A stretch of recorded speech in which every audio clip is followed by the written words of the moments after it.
মৃত বউকে কবরে দিয়ে ওখানে বসেছিলাম, এমন মুহূর্তে কবর থেকে আওয়াজ আসলো, আমাকে বাঁচাও প্লিজ, আমি মরি নাই, কেউ কে আছো এখনও? কবরের ভিতর থেকে বউয়ের এমন চিৎকারের আওয়াজ শুনে বেশ থমকে গেলাম, বুঝতেছি না কী করব। কারণ এই দিকে একটু পরেই এশার আজান দিবে। এই নিস্তব্ধ কবরস্থানে আমি একাই। অনেক চিন্তার পরে ভাবলাম কবরটা খুঁড়েই দেখি, যদি সত্যি সত্যি আমার বউ বেঁচে থাকে তাহলে তো আলহামদুলিল্লাহ। কথাটা ভেবেই হাত দিয়ে কবরের মাটিগুলো সরাতে লাগলাম। এমন মুহূর্তে কেউ একজন পেছন থেকে বলে উঠল, কবর খোঁড়া বন্ধ, তোমার বউ মারা গিয়েছে, এখন যদি তুই এই কবরটা খুঁড়িস তাহলে তোর মৃত্যুও নিশ্চিত। কথাটা শুনেই পিছনে তাকিয়ে দেখি কেউ নেই, সেখানে শুধুমাত্র আমি ছাড়া। মনে ভয় ঢুকে গেল, তাই আবার কবরটি না খুঁড়ে দৌড়ে বাড়ি চলে আসলাম। কাউকে বুঝতে দিলাম না, নিশ্চুপ হয়ে শুয়ে রইলাম। এরই মাঝে কখন যে ঘুমিয়ে গিয়েছি বুঝতেই পারিনি আমি। ঘুমের মধ্যে স্বপ্নে দেখতে পেলাম আমার বউ আমাকে বলতেছে, হাসিব, কাজটা তুমি ঠিক করো নাই, আমি এখনও পর্যন্ত বেঁচে আছি, তুমি আমাকে বাঁচাও প্লিজ। স্বপ্নটি দেখার সঙ্গে সঙ্গে আবারও ঘুম ভেঙে গেল। আর কিছু না ভেবে একটা কোদাল নিয়ে সোজা কবরস্থানে চলে এলাম। এসে মাটি খুঁড়তে লাগলাম। প্রায় অর্ধেক মাটি খুঁড়েছি, এমন সময় আবার পিছন থেকে কেউ একজন বলে উঠল, হাসিব, চলে যায় এখান থেকে।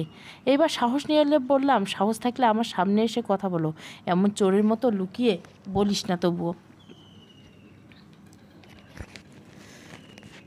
আমি সামনে গেলে তুই হার্ট অ্যাটাক করবি, এটাই ভালো হবে, চলে যা। আমি কোনো না ভেবেই যাব না, যদিও যাই আমার বউকে নিয়েই যাব, ও এখনও মারা যায়নি, হা হা হা। আমার কথা শুনলি না, তোকে পস্তাতে হবে, সেটা তোকে নিয়ে ভাবতে হবে না, আমার কাজ আমাকে করতে দে, বুঝতে পেরেছিস? কথাটা বলেই আবার কবরটি খুঁড়তে লাগলাম। প্রায় 10 মিনিট পর যখন কবরটি পরিপূর্ণভাবে খোঁড়া হয়, তখন আমি নামতেই দেখতে পাই আমার বউয়ের মাথাটা পায়ের দিকে আরও দুটি মাথার দিকে হয়ে আছে, যা দেখে আমার শরীর থরথর করে কাঁপতেছে এবং ঘামতেছে। চিৎকার শুরু করলাম, মিম, তুমি কি বেঁচে আছো? যদি বেঁচে থাকো তাহলে। কবরের ভিতর থেকে আওয়াজ আসলো, স্বামী, তুমি এসেছো আমাকে নিতে? হ্যাঁ, কিন্তু তুমি কথা বলছো তো কোথায় থেকে সেটাই তো বুঝতে পারলাম না। এই দেখো আমি কবরের উপরে। কথাটা শুনে উপরে তাকিয়ে দেখি সত্যি তো আমার বউ উপরে। তখন জিজ্ঞাসা করলাম, তুমি উপরে থাকলে তাহলে নিচে কে? নিচে তো কেউ নেই। কথাটা শুনেই নিচে তাকিয়ে দেখি সত্যি তো নিচে কেউ নেই। মুহূর্তের মধ্যে উধাও। এই যে তুমি না এখানেই ছিলে, তাহলে মুহূর্তের মধ্যে উপরে গেলে কিভাবে? তোমার সামনেই তো উঠলাম আর তুমি দেখতে পেলে না? এটা কোনো কথা? একদম মিথ্যে বলবো না, আমাকে বিশ্বাস করো স্বামী, তোমার সামনেই উঠছি আমি, তুমি লক্ষ্য করোনি। ও আচ্ছা, তুমি মৃত্যুর পরে কিভাবে বেঁচে উঠলে? তুমি তো মরেই গিয়েছিলে। না, আমি মরি নাই। ঠিক আছে, এখন বাসায় চলো, কবরস্থানে বর্তমানে কেউ নেই, পুরো এলাকা নির্জন। আরে ভয় করিও না, আমি আছি তো। বউয়ের কথায় হাসিব একটু আশ্চর্য হলো, কারণ যেই মেয়েটি সন্ধ্যা হলে বাইরে যেতে ভয় পেত, সে কিভাবে বলতেছে ভয় পেও না, আমি আছি। আচ্ছা মিম, তোমার ভয় লাগতেছে না? না, ভয় লাগতেছে না। তুমি থাকতে কিসের ভয় বলো? সেটাই তো। এরপর মিমকে নিয়ে সোজা বাসায় চলে আসলাম। বাসায় আসার সঙ্গে সঙ্গে সবাই ওকে দেখে বেশ আশ্চর্য হয়ে যায়, কারণ একটি মৃত ব্যক্তি কিভাবে জ্যান্ত মানুষের মতো চলাফেরা করতেছে। সবাই জিজ্ঞাসা করলো, কী ব্যাপার মিম, তুমি মারা যাওনি? আশ্চর্য, আমি মারা যাব কেন? আপনারা বুঝতে না পেরে আমাকে মৃতভাবে মাটি দিয়েছেন। ও যাক, আল্লাহ তোমাকে বাঁচিয়ে রেখেছে, এটা দেখে আমরা খুশি হলাম। তাই? হ্যাঁ, কারণ তোমরা তো। কথাটা শেষ হতে না হতেই হাসিব বলে উঠল, মিম, তোমার শরীর অপরিষ্কার, ওয়াশরুমে গিয়ে পরিষ্কার হয়ে আসো, ঠিক আছে? এরপর এইভাবে 3-4 দিন চলে গেল। হঠাৎ একদিন রাতে লক্ষ্য করলাম মিম বিছানায় নাই। তাই কৌতূহলবশত বাইরে বের হলাম খোঁজার জন্য। বাইরে আসার সঙ্গে সঙ্গে দেখতে পাই মিম উঠান ঝাড়ু দিচ্ছে। একটু গালা হাসর দিয়ে জিজ্ঞাসা করলাম, মিম, তুমি রাতে উঠান ঝাড়ু দিচ্ছ কেন? দেখো স্বামী, জায়গাটা কত অপরিষ্কার, এমন স্থানে কেউ থাকলে বলো। প্রায় 3 বছর এমনভাবেই থাকলে হঠাৎ তোমার এতটা পরিবর্তন বুঝলাম না। তোমাকে বোঝা লাগবে না, চলো যাবো, ঘুমাও এখন। কথা বাড়ালাম না, মিমের সঙ্গে ঘুমিয়ে পড়লাম। পরের দিন সকালবেলা উঠে একটু বাইরে যেতে শুনতে পেলাম কবরস্থান থেকে লাশ হারিয়ে যাচ্ছে, আর সেই লাশগুলো আবার একটি পুকুর পাড়ে পাওয়া যাচ্ছে, কিন্তু লাশের চোখ দুটো করে নিখোঁজ। কথাটি শুনে একটু ভয় পেলাম, তাই আবার সামনে না গিয়ে সোজা বাসায় চলে আসলাম। বাসায় এসে দেখি মিম বাসার সব কাজ করতেছে। বুঝলাম না, যে মেয়েটা কাজকে ভয় পেত সেই মেয়েটা কীভাবে এত কাজ একাই করছে। এমন মুহূর্তে মা এসে বলে, হাসিব বাবা, তোকে আমি কিছু কথা বলতে চাই। হ্যাঁ মা, বলো, কী বলবা? বাবা, মিমের কথাবার্তা আচার আচরণ বেশ অদ্ভুত হয়ে গেছে। যেই মেয়েটা কাজ কোনো করতে পারত না সেই একাই সব কাজ করলো। আবার বলে, আরও কাজ থাকলে আমাকে বলো। মায়ের কথা শুনে আমি বেশ অবাক হই, কারণ আমিও এই সব পরিবর্তন দেখতেছি মিমের মধ্যে। মা, আমি ব্যাপারটা দেখছি, চিন্তা করো না। তুমি চিন্তা করিও না, ঠিক আছে। সারাদিন যাওয়ার পরে রাত্রে মিমকে বললাম, বউ তুমি কি সত্যি আমার বউ? এমন অদ্ভুত প্রশ্ন শুনে মিম উত্তর দিল, তুমি যে কেমন প্রশ্ন করো, আমার কাছে উত্তর থাকে না তাই। এই তুমি এখন ঘুমাও তো, আমার ভীষণ ঘুম পাচ্ছে। কথাটা শুনে ঘুমের ভান করে থাকলাম আর মনে মনে ভাবলাম আমাকে জানতে হবে মিমের আসল কাহিনীটা কি। কবর থেকে উঠে আসার পরে কী এমন হলো তার মধ্যে, এই ভেবে চিন্তা করতে করতে রাত 12টা হয়ে গেল। এমন মুহূর্তে দরকার খোলা শব্দ পারলাম, তাই সঙ্গে সঙ্গে উঠে পড়লাম। উঠে দেখি মিম একটা সাদা শাড়ি পরে জানি কোথায় যাচ্ছে। কৌতূহলবশত তার পিছু নিলাম, দেখি কোথায় যায় এত রাত্রে এই সাদা শাড়ি পরে। প্রায় 2-3 মিনিট পিছু নেওয়ার পরে দেখলাম মিম কবরস্থানের দিকে যাচ্ছে, যেটা দেখে আমার বুকটা একটু কম্পন দিয়ে উঠলো। তবুও পিছু যেতে লাগলাম। অবশেষে যখন কবরস্থানের কাছে চলে আসলাম তখন দেখি মিম তার সাদা শাড়ি থেকে শাড়িটা খুলে ফেললো। লক্ষ্য করলাম তার শরীরে শুধুমাত্র একটা সায়া আর পরনে একটা ব্লাউজ। এইবার মিম চিৎকার করে বলতে লাগলো, অভ্র তুমি খুব শীঘ্রই আমার পৃথিবীতে চলে আসবে, আর মাত্র কিছু চোখ লাগবে। মিমের এমন আওয়াজ শুনে শেষ হওয়ার সঙ্গে সঙ্গে একটা ছেলের কণ্ঠ ভেসে আসলো, কুহলিকা তোমার জীবনে আমি শীঘ্রই ফিরে আসব, তুমি চেষ্টা চালিয়ে যাও। এমনও মুহূর্তে পিছন থেকে, তুই কবরস্থানে আবার এসেছিস, তোকে না বলেছিলাম এখান থেকে চলে যা। কথাটা শুনে পিছনে তাকিয়ে দেখি কেউ নেই। মনের ভুল ভেবে আবার মিমের দিকে তাকালাম। আমাকে দেখতে চাস তাহলে পিছনে ঘুরে একটু উপরের দিকে তাকা। কথাটা শুনে হাসি পিছনে ঘুরে একটু উপরের দিকে লক্ষ্য করতে বেশ আশ্চর্য হয়ে যায়, কারণ একটা বয়স্ক লোক যে কিনা একটা গামছার উপর থেকে অন্য একটি গাছের উপর শুয়ে আছে। তার পরনে সাদা পাঞ্জাবি, মাথায় টুপি, পুরো গাল জুড়ে ধপধপে সাদা সাদা দাড়ি। সেই দাড়িগুলো এতটাই লম্বা যে মাটিতে ছুঁই ছুঁই অবস্থা। এমন অবস্থায় একটু ভয় পেয়ে গেলাম, বুঝতেছি না কী করব। তখনই আবার বয়স্ক লোকটা বলে উঠল, শোন আমাকে দেখে ভয় পাস না, আমি তোর কোনো ক্ষতি করব না, তুই এই মুহূর্তে এখান থেকে চলে যা। একটু সাহস নিয়ে বললাম, শোনো আমি কিছু ভয় পাই না, আমার বউ কবরস্থানের ভিতরে আছে, ওকে নিয়ে আমি চলে যাবো। হ্যাঁ হ্যাঁ, ওটা কি তোর বউ? হ্যাঁ অবশ্যই। তোর ওটা বউ না, ওটা হলো কবরস্থানের পরী। ওর জীবনসঙ্গীকে বাঁচানোর জন্য তোর বউয়ের শরীরটা ব্যবহার করছে। এই মিথ্যে কথা বন্ধ করুন, কে শয়তান সেটা ভালো করেই দেখতে পাচ্ছি। আমি চলে যাওয়ার সময় হয়েছে, সাবধানে থাকিস। আমি চলে গেলাম। কথাটা বলে লোকটা ক্ষণিকের মধ্যে হারিয়ে গেল। সেই দিকে তেমন নজর না দিয়ে মিমের কথাবার্তা আবার শুনতে লাগলাম। দেখতে পাচ্ছিলাম মিম যেই না কবরস্থানে প্রবেশ করবে এমন সময় কবর থেকে কিছু সাদা পাঞ্জাবি পরা লোক বেরিয়ে এসে, যা দেখে মাত্র মিম বলতে লাগলো, শোনো তোরা আমার কোনো ক্ষতি করতে পারবি না, এর থেকে ভালো হয় আমার পথে বাধা না দেওয়ায়। কবরস্থান থেকে বেরিয়ে আসা লোকগুলো শুধুমাত্র একটাই কথা বলতে থাকে, তুই আমাদের ক্ষতি করিস না, এখান থেকে চলে যা, আমাদের একটু শান্তিতে থাকতে দে দয়া করে। হা হা, শান্তিতে অবশ্যই থাকবি, আর মাত্র 20টি ব্যক্তির চোখ লাগবে আমার, তাহলে আমি চিরতরে। কি আরও 20টি ব্যক্তির চোখ লাগবে তোর? হ্যাঁ, আমাদের তো এখন মনে হচ্ছে প্রতিদিন যেই লোকগুলো মারা গেছে তার পিছনে নিশ্চয়ই তোর হাত আছে। বাহ, এত সহজে বুঝতে পারলি তোরা। তোর মতো খারাপ একটা পরীর কাছে আমরা এতটা আশা করিনি। অনেক কথা বলছিস, এখন আমার রাস্তা থেকে সরে দাঁড়াও তোরা, প্লিজ একটু বোঝার চেষ্টা কর। তোরা কি সরে যাবি নাকি আমার অরিজিনাল রূপে ফিরে আসতে হবে? মিমের কথাটি শোনার সঙ্গে সঙ্গে সবাই সরে গেল, যা দেখে বুঝতে পারলাম মিম একজন পালক ফুল লোক। এরপর আরও সুন্দরভাবে বিষয়টা বোঝার জন্য সামনে এগোতে লাগলাম। একটু সামনে আসতে দেখতে পেলাম মিম একটা কবরের উপর বসে পড়লো, আর মুহূর্তেই কবরের মাটিগুলো সরে গেল। এটা দেখে আমার শরীরের লোমগুলো যেন দাঁড়িয়ে গেল, কেমন জানি ভয় ভয় কাজ করছিল মনের ভেতর। হঠাৎ আওয়াজ আসলো, প্লিজ আমার চোখ দুটো নিও না, আমাকে একটু শান্তিতে থাকতে দাও, বিনিময়ে তুমি যা বলবে তাই করব।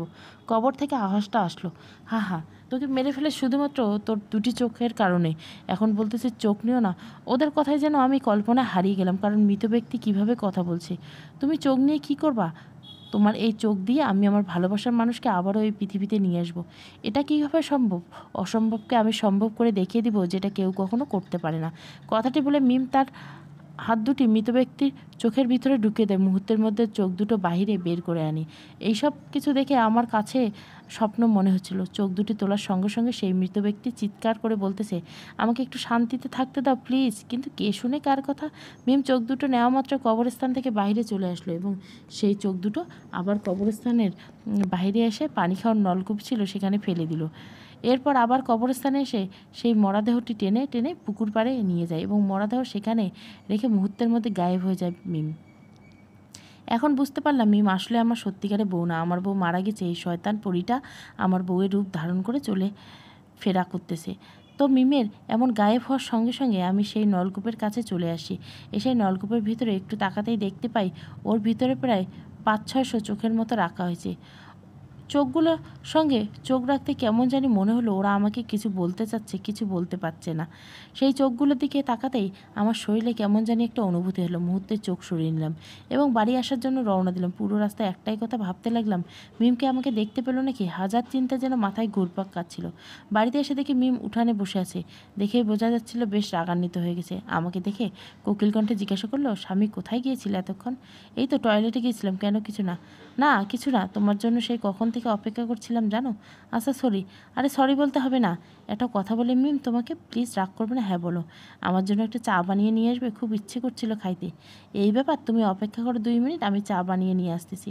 এরপরে মিমের কথা মতো অপেক্ষা করতে লাগলাম। প্রায় 3 মিনিট পরে মিম চা বানিয়ে নিয়েছিল, যেটা থেকে আমি বেশ আশ্চর্য হয়ে গেলাম।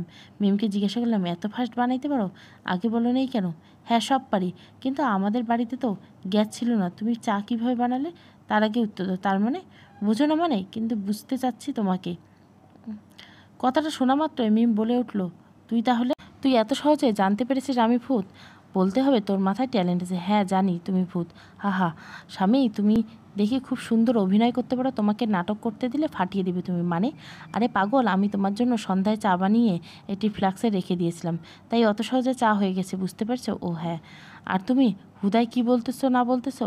তুমি এমন কেন গো স্বামী, কেমন সবসময় সন্দেহ করো আমাকে? আচ্ছা সরি, আর সন্দেহ করবো না।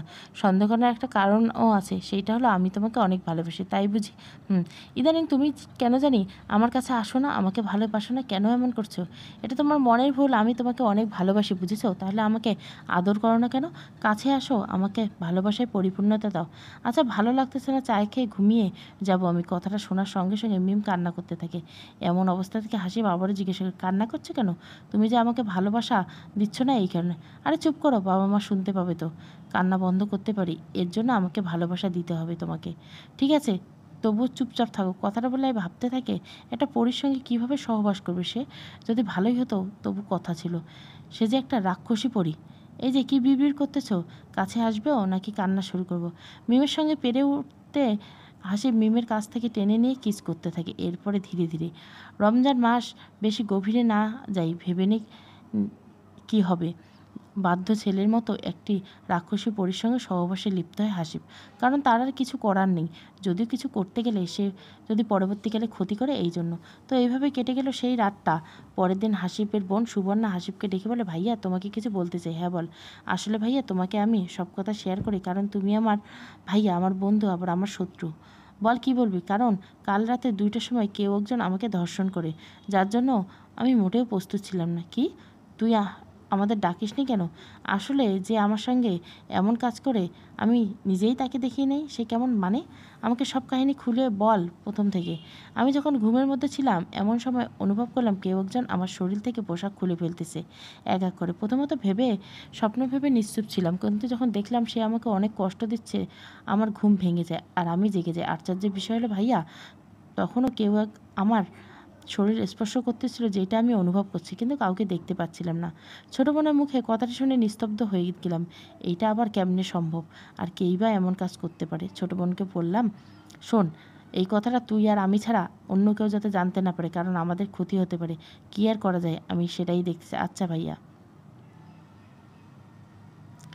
এরপরে রুমের ভিতরে এসে চিন্তা করতে লাগলাম কী হয়েছে। এই কথাগুলো আমার সঙ্গে যেখানে যাই সেখানে অদ্ভুত অদ্ভুত কাহিনী। এমনও মুহূর্তে মিম আসলো রুমে। স্বামী তোমাকে কি মন খারাপ? কেমন জানি মুখটা গোমড়া করে বসে আছে। আচ্ছা মিম, ধরো কোনো খারাপ জিন বা পরী আমাদের উপর আক্রমণ করতে চাইছে, তখন আমরা কিভাবে তার হাত থেকে রক্ষা পাবো? আমার প্রশ্ন শুনে একটু থমকে গেল মিম। কি হলো বউ, বলো না। শোনো, যদি কোনো অদৃশ্য শক্তি তোমার ক্ষতি করতে চায়, তাহলে তার কাছ থেকে বাঁচার একটি উপায়। কী উপায়? ছোট্ট থাকায় শুনেছি সেই ব্যক্তির গলার ফাঁসি বা বিষ খেয়ে মারা যায়। তার মৃত্যুর 7 দিনের মাথায় কবর থেকে তার শরীরে একটি হাড় নিয়ে আসতে হয়। সেই হাড়ের কিছু অংশ একটা তাবিজের ভিতর দিয়ে গলায় পড়তে হয়, তাহলে কোনো খারাপ জিনিস আক্রমণ করতে পারবে না। বুঝেছ? সত্যি কি এমন হবে? আর হ্যাঁ, কিন্তু তুমি এইসব জিজ্ঞাসা করছো কেন স্বামী? আরে এমনি জিজ্ঞাসা করলাম। আচ্ছা বউ, আমি একটু বাজারে গেলাম, ফিরতে দেরি হবে। ঠিক আছে, সাবধানে যাও। আসার সময় কিছু খাবার নিয়ে আসিও আমার জন্য। ঠিক আছে বউ, নিয়ে আসবো, চিন্তা করিও না। কথাটা বলে হাসিব বাজারে না গিয়ে সোজা কবরস্থানে চলে গেল। কবরস্থানে এসেই আগে সেই নলকূপে চলে যায়। নলকূপের কাছে এসে আবারও দেখতে পাই সেই চোখগুলো কিচিরমিচির শব্দ। এইবার আগ্রহ হয়ে একটু কাছে যাই, দেখতে পেলাম চোখগুলো আমার দিকে অপলক দৃষ্টিতে তাকিয়েছে। ভয়ে সালাম দিলাম, আসসালামু আলাইকুম। আশ্চর্যজনকভাবে সেই নলকূপ থেকে আওয়াজ আসলো, ওয়ালাইকুম সালাম।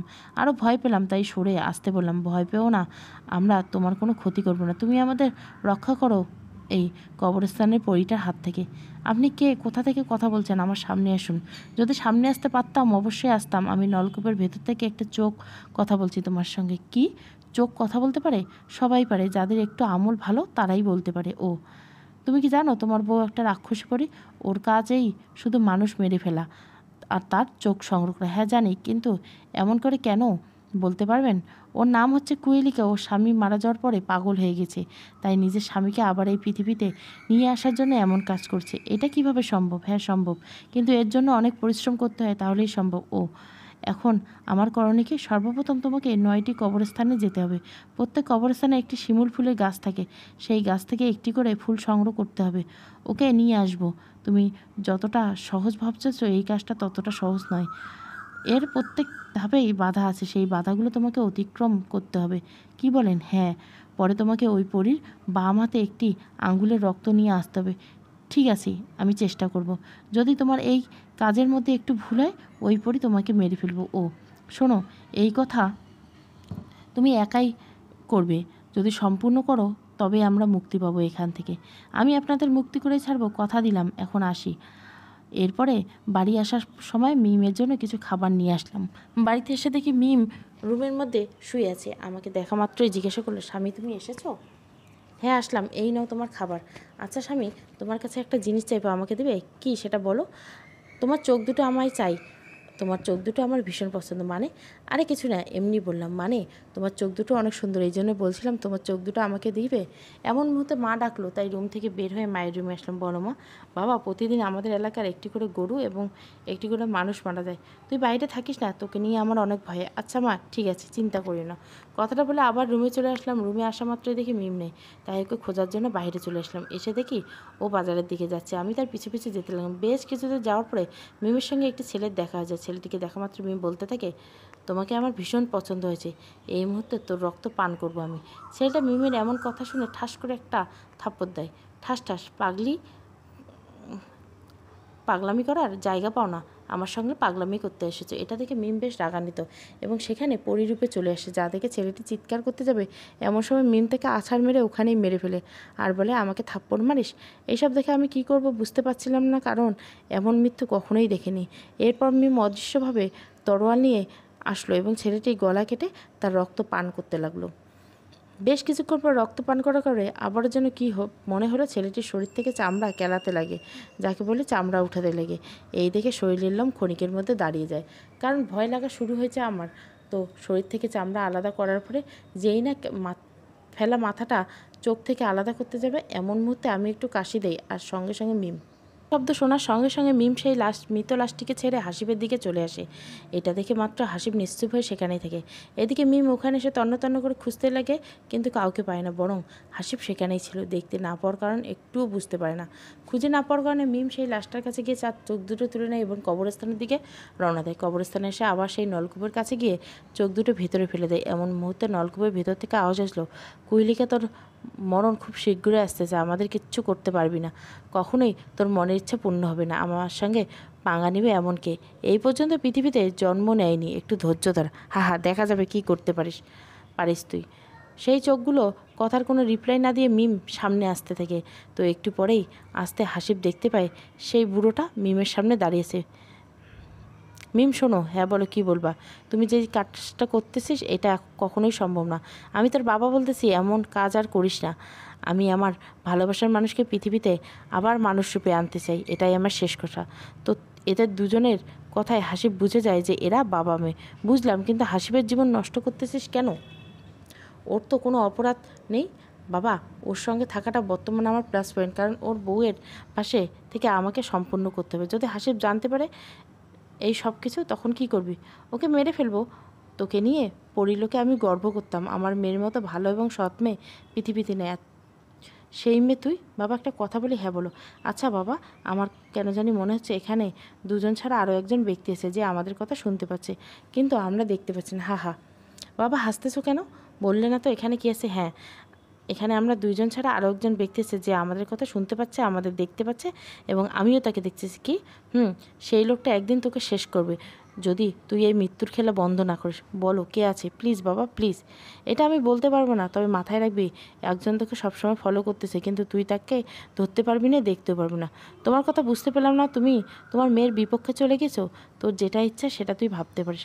বাবা তুমি না বললে আমি খুঁজে বের করব কে সেই মহান ব্যক্তি যে আমার পিছে লেগেছে, বরং আমি দেখতে পাচ্ছি না। কথাটা বলে মিম অদৃশ্য হয়ে গেল, আর সঙ্গে সঙ্গে মিমের বাবা বলে উঠল, হাসিব তুমি দাঁড়াও একটু ওখানে। কথাটা শুনে হাসিব সেখান থেকে থমকে যায়, কারণ হাসিব লুকিয়ে থাকার পরও মিমের বাবা কিভাবে বুঝলো আমি এখানে?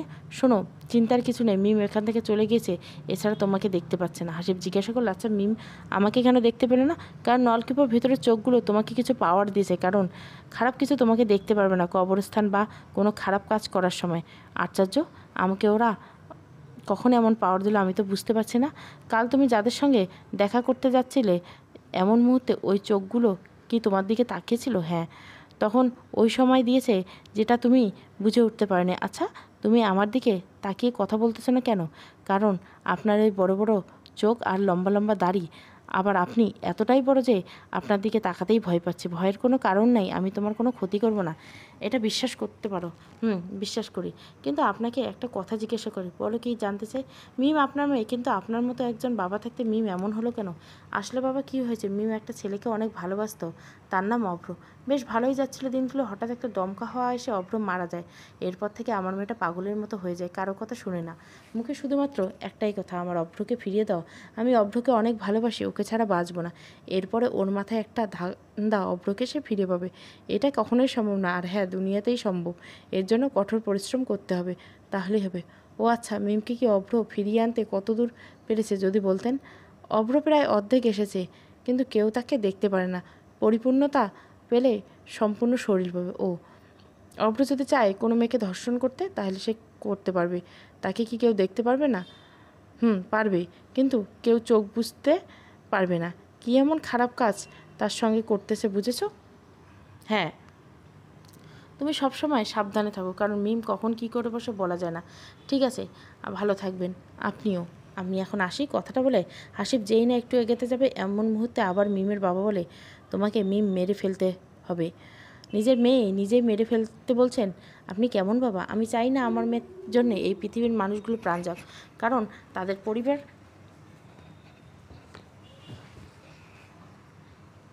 তাদের সন্তান ও পরিবার আছে। আচ্ছা, মিমকে ভালো পথে নিয়ে আসা যায় না? এর কোনো উপায় নেই? না, ওকে সোজা মেরে ফেলতে হবে। আমি এই কাজ করতে পারবো না, সে যতই খারাপ হোক না কেন, ক্ষতি আমার দ্বারা হবে না। আমি শুধু চোখগুলোকে রক্ষা করার জন্য রিস্ক নিচ্ছি। তোমার কথা শুনে ভালো লাগলো। যদি এই সব চোখের আত্মা শান্তিতে দিতে চাও, তাহলে 9টি কবরস্থানে শিমুল ফুল সংগ্রহ করো। আমি আজকে থেকে কাজে লেগে যাব, আপনি চিন্তা করবেন না। বাবা, এই 9টি ফুল সংগ্রহ করতে তুমি মারাও যাইতে পারো, কারণ ওই সব কবরস্থানে শিমুল ফুল তুলতে গেলে অনেক বাধার মুখে পড়তে হবে। আপনি দোয়া করবেন, আমি সব কিছু সংগ্রহ করে নিয়ে আসবো, ইনশাআল্লাহ দোয়া রইল। এরপর হাসিবার কথা না বাড়িয়ে অন্য পাড়ার একটি কবরস্থানের দিকে রওনা হয়, যেখানে শিমুল ফুল পাওয়া যায়। বেশ কিছুক্ষণ পরে হাসিব অন্য পাড়ার একটি কবরস্থানে সামনে এসে দেখতে পায় কবরস্থানের ভিতরে একটি ছোট্ট শিমুল গাছ, যেখানে শিমুল ফুলের কারণে পুরো গাছটি টকটকে লাল হয়ে গেছে। যা দেখে হাসিব কবরস্থানে প্রবেশ করে, আর প্রবেশ করা মাত্র তার সামনে দুটো শহুর কুচনি দুই পাশে চলে যায়। আর হাসিব সঙ্গে সঙ্গে সেখানে দাঁড়িয়ে সালাম দেয়। আসসালামু আলাইকুম। সালাম দিয়ে একটু এগোতেই পিছন থেকে কেউ একজন বলে উঠল, আজ সালাম দিয়েছিস বলে তোর কিছু করলাম না, যদি সালাম না দিতে তাহলে এখানে শেষ করতাম। কথাটা শুনে পিছনে ঘুরে দেখতে পায় একটিও লোক নেই, যা দেখে হাসিবের মনে ভয় ঢুকে যায়। শরীরের লোমগুলো মুহূর্তেই দাঁড়িয়ে যায়, বুকটা ধুকধুক করতে থাকে হাজারো টেনশন নিয়ে। আবার একটু এগোতে দেখতে পায় একটি বয়স্ক লোক ছোট্ট বাচ্চাদের খেলনা বিক্রি করছে, যাকে ধীরে বেশ কয়েকটি বাচ্চাও আছে। হাসিব মনে মনে ভাবতে লাগলো, এত রাতে কে এই ব্যক্তি যে ছোট্ট বাচ্চাদের খেলনা বিক্রি করছে, সেটাও আবার কবরস্থানে। এইসব দেখে যেন হাসিবের মাথাটা পুরো হ্যাং হয়ে যাচ্ছে, কি করবে ভেবে পাচ্ছিল না। পরবর্তীতে চিন্তা করার পর হাসিব সেই দিকে নজর না দিয়ে শিমুল গাছের দিকে এগিয়ে যায়। তো গাছের কাছে এসে যেই না হাসিব ফুলটি ছিঁড়তে যাবে, এমন মুহূর্তে শিমুল ফুলটি ছিঁড়তে যাবো এমন মুহূর্তে হাসিব দেখতে পায় তার দিকে একটা মাথা কাটা ব্যক্তি এগিয়ে আসছে। ভয়ে হাসিব ফুলটা না ছিঁড়ে একটু পিছনে চলে যায়। সেই মুহূর্তে ভয়ঙ্করভাবে মাথা কাটা লোকটা আওয়াজ করে, যদি বাঁচতে চাস তাহলে আমার সামনে থেকে চলে যা, আমি তোর ক্ষতি করবো না। হাসিব জিজ্ঞেস করে, তুমি কে? এছাড়া আমি ফুল নিলে তোমার সমস্যা কোথায় সেটা বলো। এই ফুল গাছটিই আমি। তার মানে তুমি তো একটা মৃত ব্যক্তি, বর্তমান আত্মা হয়ে গেছে। এই গাছ তোমার কি করে হয়? এত প্রশ্নের উত্তর তোকে দিতে পারবো না, তুই চলে যা। শোনো, তোমার এই হুঙ্কারে আমি ভয় পাই না, তোমার যা ইচ্ছে তুমি করতে পারো। এইবার কিন্তু বেশি বাড়াবাড়ি করতেছিস। যা আমি পছন্দ একদম করি না। হা হা, তোমার পছন্দ অপছন্দে আমার কিচ্ছু যায় আসে না, বুঝেছো? আমাকে দেখে তোর একটু ভয় করতেছ না? একটুও না? নাকি তুই? তোমাকে ভয় পাওয়ার মতো ছেলে আমি না। আমার কাজ আমাকে করতে দাও, না হলে অনেক খারাপ হবে। তুই আমাকে ভয় দেখাচ্ছিস একটু সামান্য মানুষ হয়ে? ওয়েট, তোমার কত কত কাল্লা কাটা মানুষ দেখলাম, আর তুমি কোথায়? হাসিবের এমন কোথায় সেই মাথা কাটা লাশটি রাগান্বিত হয়ে বলে, ও আমাকে ভয় লাগতেছে না? দেখছিস আমার আসল চেহারা, তখন বুঝবি আমি কে। দেখাও দেখি। হাসিবের এমন কথায় সেই মাথা কাটা লাশটি তার আসল রূপে চলে আসে, যা দেখে হাসিবের হার্ট অ্যাটাক করার মতো অবস্থা। লাশটির চেহারা এমন ছিল, তার পুরো শরীরে শুধুমাত্র চোখ আর চোখ, যাকে দেখতে এতটাই বিশ্রী লাগছিল যা বলার মতো না।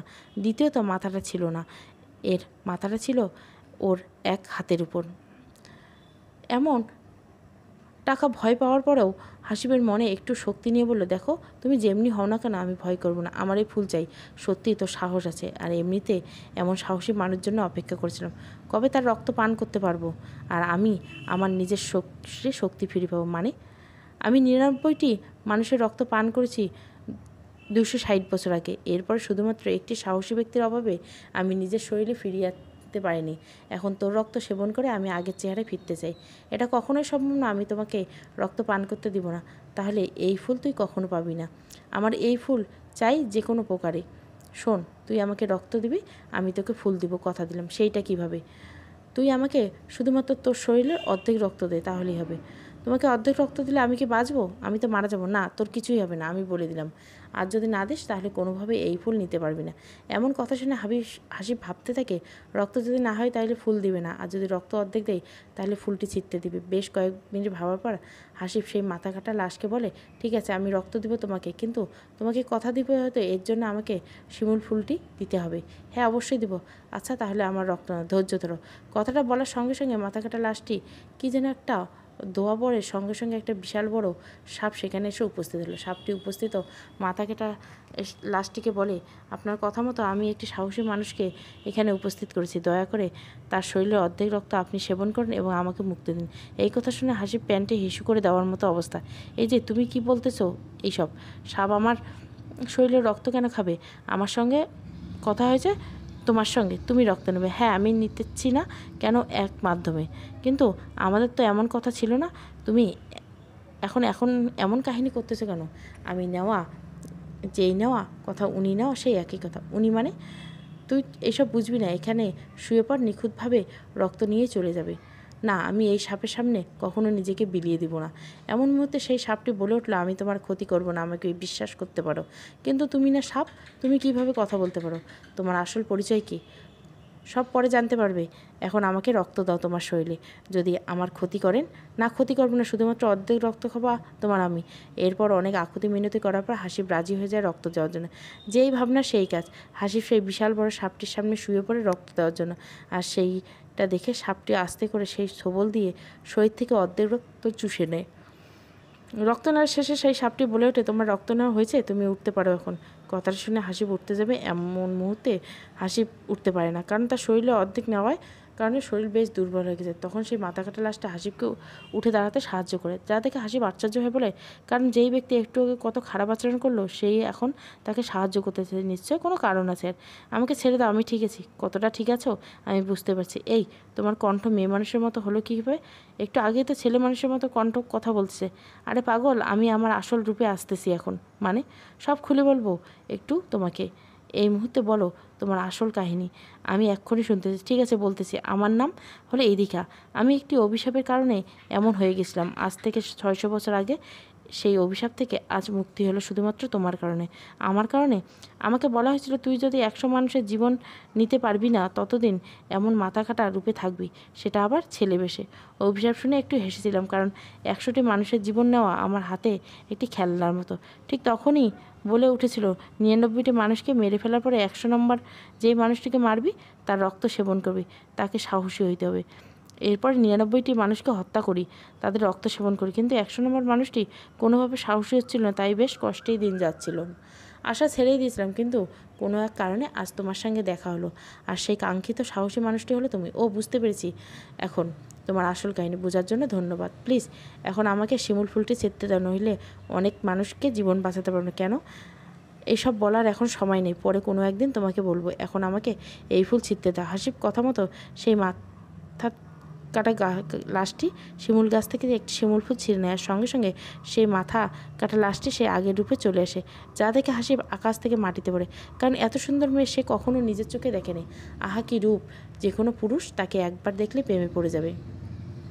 তো ফুলটি ছিঁড়ে নিয়ে এসে যেই না হাসিবকে দিতে যাবে, এমন মুহূর্তে মাথা কাটা সেই সুন্দরী ইথিকা হাসিকে বলে ওঠে, হাসিব, আমি তোমাকে বিয়ে করতে চাই, প্লিজ। শিমুল ফুলটি ছেঁড়া মাত্র ইদিকা এই কথা বলবে হাসিব ভাবতে পারেনি, তবু বলে, আশ্চর্য ব্যাপার, তুমি আমাকে বিয়ে করবে মানে? কি বলো এইসব বাজে কথা?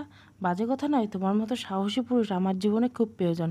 এসব কথা বাদ দাও, তোমার মতো মাথা কাটা ব্যক্তিকে আমি কখনোই বিয়ে করব না। এছাড়া আমার বউ আছে। হা হা। আবারও হাসো কেন? এটা কি হাসিব কথা বলছে নাকি আমি? ওটা তোমার বউ না, ওটা হলো কবরস্থানের পরী, যাকে তুমি নিজের বউ ভেবে রাখছো। ইদিকার কথা শুনে হাসিব বেশ চমকে যায়, কারণ এইসব কথা ইদিকা জানলো কী করে? হাসিব প্রশ্ন করে, আচ্ছা ইদিকা, তুমি কীভাবে জানলে যে আমার বউ একজন কবরস্থানের পরী? আমাকে সবটা খুলে বলবা প্লিজ। আমার কথা শুনে তুমি কিছুই বিশ্বাস করবে না। থাক, কিছু না বলি না, তোমাকে বলতে হবে আমার। শোনো, আমি কিন্তু একসময় পরীদের রানী ছিলাম, কিন্তু আমার ভুল এবং আমার অহংকারের কারণে সব হারিয়েছি। অনেক বছর সাজা বলেছি, কিন্তু তুমি পরীদের রানী ছিলে। থাক, মিথ্যে বলছো। এই জন্য বললাম আমার কথা তোমার বিশ্বাস হবে না, তাই বলতে চাই না। আচ্ছা বলো, তুমি 9টি কবরস্থান থেকে শিমুল ফুল সংগ্রহ করবে, তাই না? হ্যাঁ। তোমাকে কে বললো? আমি সব কিছু জানি। তুমি এখানে নলকূপের সেই চোখগুলোকে বাঁচানোর জন্য এসেছো। তাতেই আবার তোমার সেই খারাপ পরীটার বাবা তোমাকে অনেক কিছু বলেছেন। তুমি কি জানো এইসব কথা ওদের প্ল্যান? তোমার দ্বারা ওদের কাজ সহজ করে নিচ্ছে। মানে হলো মিম তার জীবনের সঙ্গীকে বাঁচানোর জন্য এসব প্ল্যান করছে। ওর বাবা ভালো মানুষ সাজায় অভিনয় করছে। সেই নলকূপের চোখগুলা তোমার হিপনোটাইজ করছে, কিন্তু তুমি বুঝতেছো না। তোমার মনে হচ্ছে ওই চোখগুলো তোমার কাছে সাহায্য চাইছে, আর তুমি সাহায্য করতেছো। অবশ্যই তোমার এই ধারণাটা ভুল। তোমাকে ওরা ব্যবহার করতেছে, জানি বিশ্বাস করবে না, কিন্তু তুমি চাইলে একটা জিনিস করতে পারো। কী জিনিস? তোমার বউ বলতে মিম তো বর্তমান বাড়িতে আছে, তাই না? হ্যাঁ। তুমি এখন শিমুল ফুলটি বাসায় নিয়ে যাবে এবং মিমের সামনে নষ্ট করে ফেলবে। এটা কেন করবে? করলেই দেখতে পারবে আসল কাহিনী, কিন্তু করিও না। আমি তোমার সঙ্গে থাকবো, তোমাকে সাপোর্ট দেবো। আচ্ছা, সব মিমের কাহিনী নাকি তোমার কাহিনী? হ্যাঁ, জানতাম বিশ্বাস করবে না। ঠিক আছে, তোমার যা ইচ্ছা করিও তাই করো। আমি এতটা পাগল নই, আমি শিমুল ফুল হাতে পেয়ে আবার নষ্ট করবো। এই ফুলের জন্য আমার শরীর থেকে অর্ধেক রক্ত নেওয়া হয়েছে, আর আমি ফুল নষ্ট করবো? কখনোই না। তুমি খুব বড় ভুল করতে যাচ্ছ, তার মাসুল তোমাকে দিতেই হবে। শোনো ইদিকা, তোমার সঙ্গে এত কথা বলতে পারবো না। তুমি যতই চেষ্টা করো, আমি আমার মত থেকে কখনো আলাদা হবো না। এর চেয়ে তুমি তোমার সঠিক পথ দেখতে পারো। ঠিক আছে, ঠিক আছে, তুমি যখন বুঝতে পারছো না তখন কী আর করার। হ্যাঁ সেটাই, তুমি আমার চোখের সামনে থেকে চলে যাও, এটাই ভালো। শোনো, আমি তোমাকে বিয়ে করতে ঘর বাঁধতে চাই, প্লিজ আমাকে গ্রহণ করো। একদম বাজে কথা আমি শুনতে চাই না। আল্লাহ হাফেজ। কথাটা বলে হাসি ফুল নিয়ে সেই সোজা কবরস্থান থেকে বেরিয়েছে এবং বাড়ির উদ্দেশ্যে রওনা হয়। প্রায় 30 মিনিট পর বাড়ির সামনে চলে আসে। মোবাইল বের করে দেখে প্রায় 3টা বাজে, কিন্তু তার ঘরের বাতিটা এখনও পর্যন্ত চলছে। তাই কৌতূহল হয়ে বাড়িতে প্রবেশ করে মিম দরজার সামনে থেকে বলে ওঠে, কোথায় ছিলে এত রাত পর্যন্ত? আমি তোমার জন্য সেই সন্ধ্যা থেকে অপেক্ষা করছি। ও তাই? হ্যাঁ, কিন্তু তুমি কোথায় গিয়েছিলে? বাইরে ছিলাম। আচ্ছা, একটা কথা জিজ্ঞাসা করি তোমাকে? হ্যাঁ, আমি একটু আগে দেরিতে আসলে ফোনের উপর ফোন দিতা, কিন্তু এখন দিতেছ না কেন? আমি যতই রাত করে ফিরি না। আরে পাগল, তোমার স্বাধীনতা আছে, আমি চাই না ওটা নষ্ট হোক। আমি চাই আমার স্বামী স্বাধীনভাবে ঘোরাফেরা করুক। ও আচ্ছা, শোনো, তোমার যা ইচ্ছে হবে তাই করবে, আমি বারণ করবো না। কী ছিলে? এমন ছিলে না, এখন তোমার অনেক পরিবর্তন। আচ্ছা স্বামী, এসব বাদ দাও, বলো ব্যাগের মধ্যে কী নিয়ে এসছো? আরে তেমন কিছু না, একটা শিমুল ফুল নিয়েছি। কি শিমুল ফুল নিয়ে এসছো? এই ফুল তো আমার ফেভারিট। জান, দাও, ফুলটি আমি যত্ন করে রেখে। আরে না, এই ফুলে কোনো সুবাস নেই, এই ফুল তুমি নিও না। আরে দাও না স্বামী, প্লিজ। সরি। এই কথায় এক পর্যায়ে মিম ফুলটি যেই না ধরতে যাবে, এমন মুহূর্তে ফুলটি জিরে যায়, যাকে বলে 2 ভাগে বিভক্ত। যা দেখে মিম এতটাই রাগান্বিত হয়, হাসিবকে একটা থাপ্পড় মিলে, ঠাস ঠাস। তোকে না বললাম ফুলটি আমাকে দে, এটা আমার পছন্দের ফুল। থাপ্পড় দেখে হাসিব বুঝতে পারে এদিকে সত্যিই কথা বলছে। এইসব মিম আর তার বাবার প্ল্যান, যাতে করে মিম আর স্বামী অব্রকে ফিরিয়ে আনতে পারে। তুমি আমাকে থাপ্পড় মারলে, এইটা বুঝি তোমার ভালোবাসা? আসলেই তুমি আমার, আমি তোমার কি? হ্যাঁ, তুমি আমার বউ না, তুমি হলো একটা রাক্ষসী পড়ে যায়, অন্যের ক্ষতি করতে একটু ভাবে না। মানে কি বলতে চাও? এইসব না, না কিছু না, এমনি কথার কথা বলছি তোমাকে। ও ঘুমা, অনেক রাত হয়েছে, কাল সকালে কথা হবে। ঘুমার আগে আমাকে কথা দিতে হবে, তুমি 9টি শিমুল ফুলের গাছ এনে দিবে আমাকে। এটা আবার কেমন কথা? একটা দোকান থেকে আনলেই হলো না? আমি তোমাকে যা বলছি তাই করতে হবে, নাহলে আমি অভিমান করব। এই কথা শুনে হাসি মনে মনে ভাবে, এখনই যে থাপ্পড় দিলে, শুধু পরির কারণে কিছু করলাম না। কী হলো, বিড়বিড় করছো কেন? না কিছু না, ঘুমাও, কাল নিয়ে আসবো এক ট্রাক ফুল। না, আমাকে 9 দিনে 9টি গাছের ফুল দিতে হবে তোমাকে, প্লিজ। আচ্ছা দেখি কি করা যায়। না, তোমাকে দিতে হবে, কারণ আমার রিকোয়েস্ট। শুধুমাত্র 9 দিন লাগবে, এটা আগে বলো। শোনো জান, পরে তোমাকে সব কিছু বুঝিয়ে দিব, এখন কথা দাও আমাকে। হ্যাঁ, মিমির মত এমন রিকোয়েস্টে হাসি বলে ওঠে, ঠিক আছে আমি নিয়ে আসবো, প্লিজ ঘুমাও, আগে কথা দাও। হ্যাঁ কথা দিলাম, আসবো। এই তো আমার লক্ষ্মী স্বামী, চলো দুজনে ঘুমাই। হাসি মনে মনে ভাবতে থেকে, সকাল হলে তোর সঠিক ব্যবস্থা নেব, ঘুমাও আজ। এর 2 দিন দুজনে ঘুমিয়ে পড়ে। পরের দিন সকালবেলা হাসিবের মা চিৎকার করে কান্না করতে করতে বললে, হাসিব তোর বোন